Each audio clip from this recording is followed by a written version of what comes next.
दुनिया में देखने पर पता लगता है बहुत सारी चीज़ें, बहुत सारी वस्तुएं दो दो हमें मिलती है, जोड़े के रूप में मिलती है। चाहे वो रिश्ते में हो, भाई बहन, पति पत्नी, माता पिता, देवर भाभी, ननद भौजाई।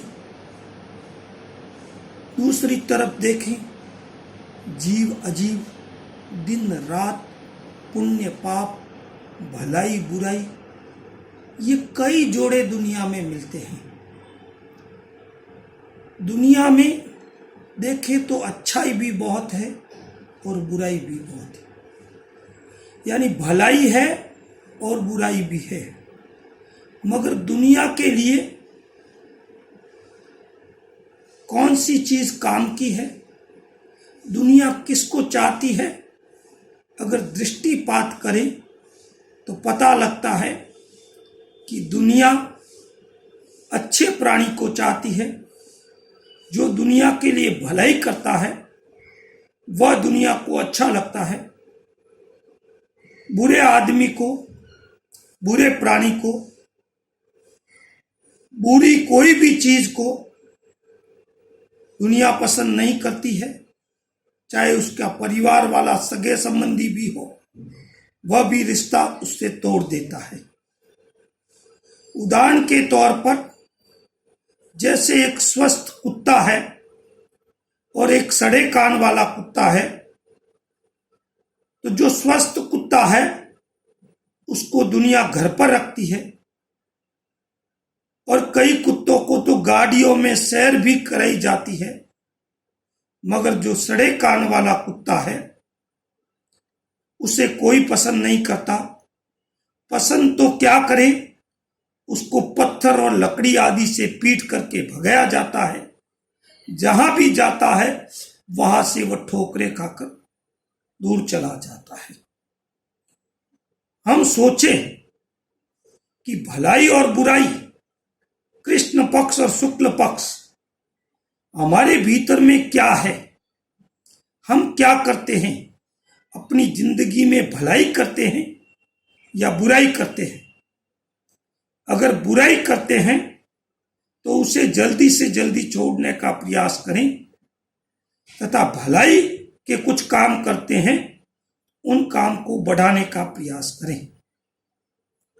संत तुलसीदास कहते हैं कि परहित सरिस धर्म नहीं भाई, यानी धर्म क्या है, दूसरों का भला करना, उससे बड़ा कोई दुनिया में धर्म नहीं है, और दूसरों को पीड़ा देना उससे बड़ा कोई पाप नहीं।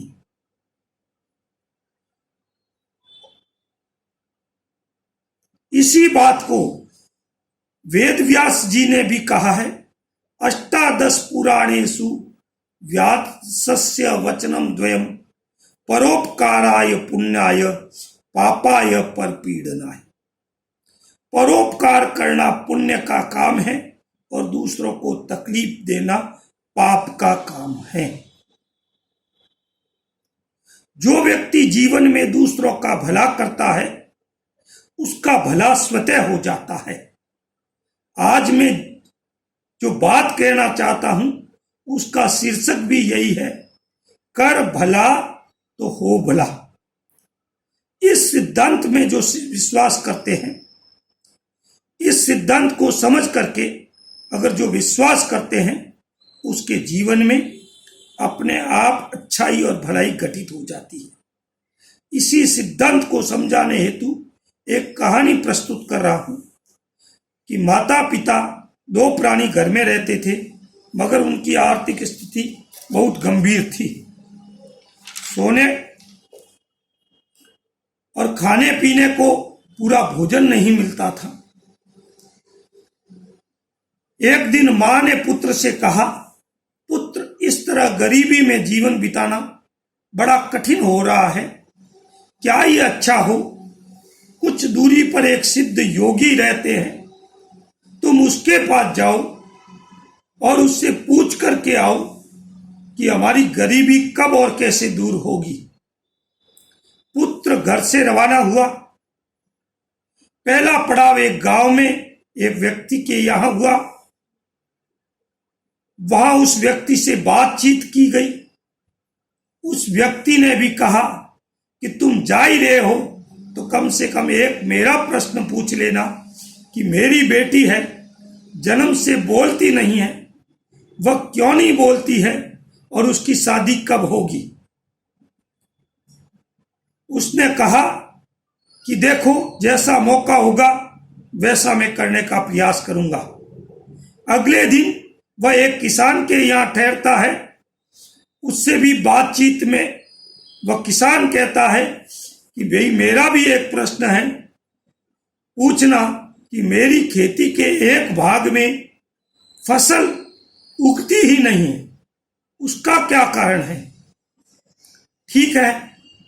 अगले दिन फिर एक साधु के आश्रम में ठहरा।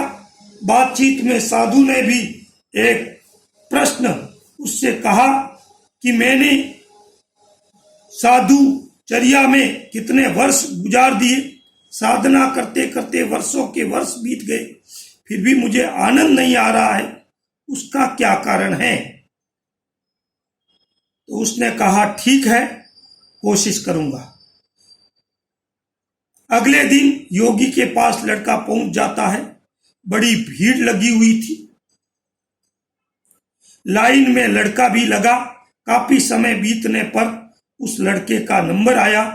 तब योगी ने कहा, बोल बच्चे, क्या पूछना है, लेकिन एक ध्यान रखना, मेरे यहाँ एक व्यवस्था बनी हुई है, मैं अधिकतम 3 प्रश्नों से ज्यादा का उत्तर नहीं देता हूं। अब बच्चा पसोपेश में पड़ गया। उसके पास प्रश्न पूछने के लिए 4 थे, पूछना 3 है। अब किसका प्रश्न छोड़ूं और किसका प्रश्न पूछूं। उसने कहा कि मुझे तो भलाई करना है, इसलिए मेरा प्रश्न छोड़ देता हूं। तो अपना प्रश्न छोड़कर औरों का भला करके उसने 3 प्रश्न योगी से पूछे और उत्तर मिल गया। उत्तर लेकर के रवाना हो गया। रास्ते में फिर पहले पड़ाव पर वापस आते समय साधु के यहाँ ठहरता है। साधु पूछता है, मेरे प्रश्न का उत्तर क्या है। उसने कहा कि आपके पास एक सोने की ईंट रखी हुई है, जब तक ये ईंट नहीं छोड़ेंगे आपका साधना में मन नहीं लगेगा। साधु ने तत्काल वह सोने की ईंट उस बच्चे को दे दी। फिर किसान के यहाँ जाता है। उसने कहा कि आपकी खेती की जो जमीन है वहां सोने के सरू गड़े हुए हैं, गड़े हैं, उसमें सोने की मोहरें हैं, वहां से जब तक निकाल नहीं लेते तब तक आपको खेती नहीं होगी। उसने भी वो देखा, जमीन को खोदा और सोना निकाला। कुछ हिस्सा उस बच्चे को दिया। बच्चा आगे चला। अब वह उस पहले जहां ठहरा था उस लड़की वाले पिता के यहाँ गया और जाते ही उसने पूछा, आ गए बच्चे? कि हाँ। तो कि मेरी बात पूछी? कि हाँ पूछी। उस समय लड़की बाहर गई हुई थी और लड़की आते ही बोलने लग गई। तो उसने भी कहा कि साधु ने कहा है कि जो तुम्हारे लड़की तुम्हारे होने वाले दामाद को देखेगी वह बोलने लग जाएगी। तो उसको देखकर बोलने लग गई। तो उसने सोचा, यही मेरा दामाद है, घर मेरा दामाद आ गया है। तो खुशियों से वह भर गया और उसने अपनी पुत्री की शादी उससे कर दी। अब वह ठाट बाट से धन दौलत लेकर के, पत्नी लेकर के घर आ गया। ये सब क्यों घटित हुआ?